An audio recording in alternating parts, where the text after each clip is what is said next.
시청자 여러분, JTBC 뉴스룸을 시작하겠습니다. 차기 대선의 유력 주자이자 제1야당의 대표인 이재명 민주당 대표에게 유죄가 선고됐습니다. 1심 재판부가 국토부 협박 때문에 백현동 부지의 용도를 변경했다는 등 이 대표가 지난 대선 때 했던 일부 발언들이 허위였다고 판단해 징역 1년에 집행유예 2년을 선고한 겁니다.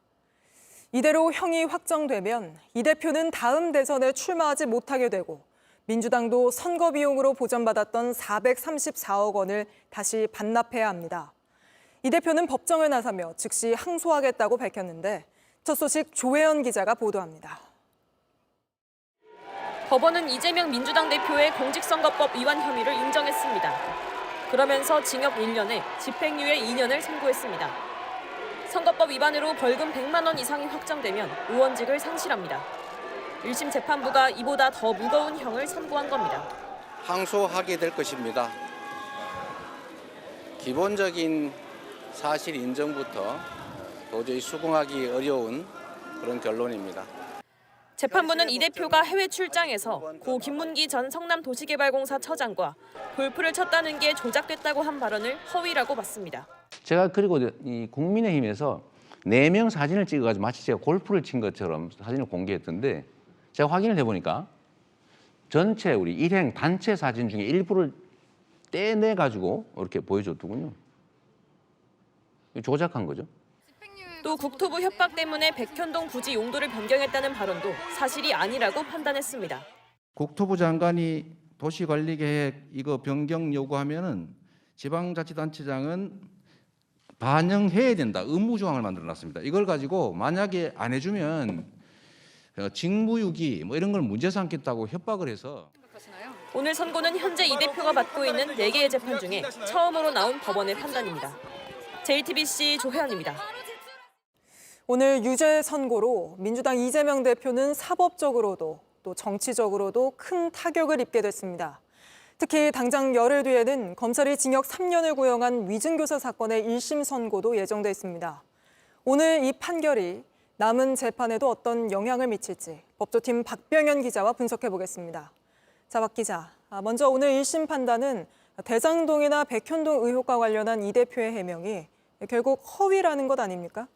예, 이 해당 발언들은 2021년 이 대장동과 백현동 개발 비리 의혹이 제기되자 이재명 대표가 이를 해명하는 과정에서 나온 말입니다. 현재 이 대표는 이 두 비리 의혹과 관련해서도 재판을 받고 있습니다. 비록 서로 다른 재판부이긴 하지만 과거 발언들이 허위라는 판단이 나왔기 때문에 이 대표의 방어 논리도 일부 흔들릴 수밖에 없다는 평가가 나옵니다.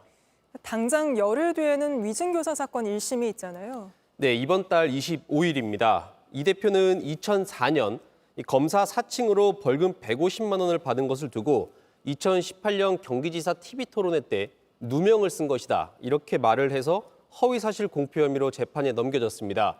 그런데 이 재판 과정에서 증인에게 거짓 증언을 시킨 위증 교사를 한 혐의로 재판을 받고 있는 겁니다. 검찰은 오늘 선고가 나온 선거법 재판에선 징역 2년을 구형을 했는데 네. 위증교사 사건에선 징역 3년을 구형을 했습니다. 더 무거운 형을 구형을 한 겁니다. 이 재판에선 금고형 이상이 확정이 되면 의원직을 잃고 다음 대선에도 나올 수 없습니다. 다른 사건들 재판은 어떻게 진행되고 있습니까? 현재 한 개의 재판부에서 대장동과 백현동 위례 신도시 특혜 개발 의혹과 성남FC 불법 후원금 사건까지 모두 4개의 사건을 묶어서 재판을 하고 있습니다.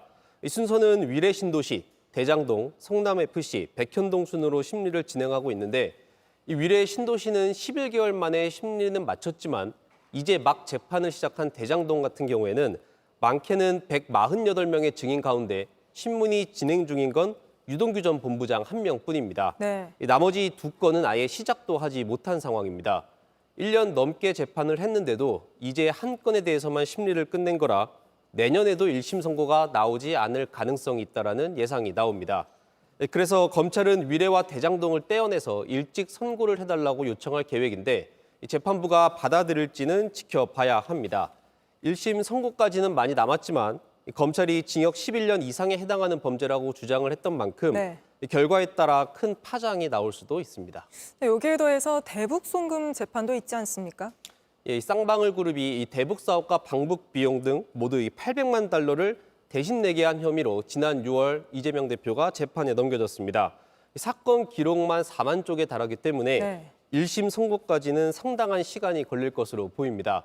하지만 이 역시도 만약 유죄가 인정이 된다면 중형이 나올 수도 있습니다. 이 오늘 선거법 사건에 비해 앞으로 선고가 나올 사건들의 혐의가 더 무거워서 이 대표가 받는 사법 리스크의 압박은 점점 더 강해질 것이란 분석이 나옵니다.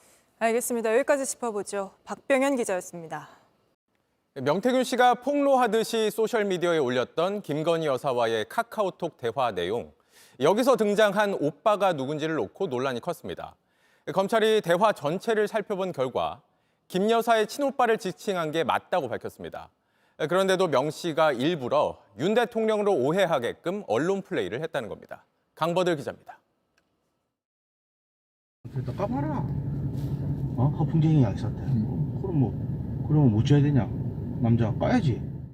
지난달 15일 명태균 씨는 2021년 6월쯤 김건희 여사와 나눈 카카오톡 대화를 공개했습니다. 철없이 떠드는 우리 오빠 용서해달라. 무식하면 원래 그렇다며 오빠를 타박하는 내용이 담겼습니다. 이 오빠가 누구냐에 관심이 쏠렸습니다. 공개 40분이 채 안 돼 대통령실은 오빠는 대통령이 아니라 여사의 친오빠라는 설명을 내놨습니다. 명 씨는 애매한 태도를 보였습니다. 대통령실의 해명이 나오자 명태균 씨는 바로 JTBC에 김건희 여사의 친오빠는 정치적인 내용을 모른다며 정치적인 걸 논할 상대가 아니라고 주장했습니다. JTBC와 만나 오빠는 윤 대통령이 맞다고 말하기도 하고 아 진짜 대통령이요? 맞아. 네 같은 오빠한테 하겠니? 둘이 돌아가야 돼. 대통령이잖아, 대통령. 다른 언론사엔 친오빠라고 말했다가 다시 대통령이라고 번복하기도 했습니다. 이런 상황을 즐기는 듯한 말도 했습니다. 진짜 오빠인지 가짜 오빠인지가 계속 나오겠네, 명태균은. 터무니없는 주장이면 이제 녹취 틀면 되겠네. 이 오빠, 김 여사 친오빠가 맞는 걸로 확인됐습니다. 검찰이 확보한 카톡 대화 뒷부분에 명 씨가 오빠께서 윤 총장에 대한 이해가 없으셔서 그렇다며 오빠와 대통령을 구분해 언급하는 내용이 있었습니다.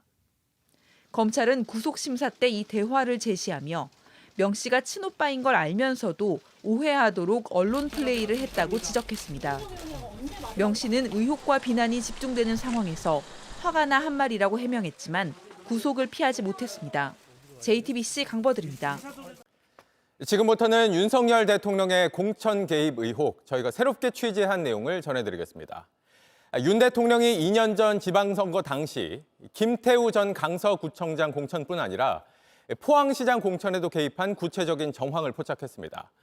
저희가 윤 대통령의 발언을 정확히 파악해보니 국민의힘 지도부에 공천과 관련해 불쾌감을 드러내면서 여론조사를 자신의 요구대로 하거나 아니면 전략 공천을 하란 취지였습니다.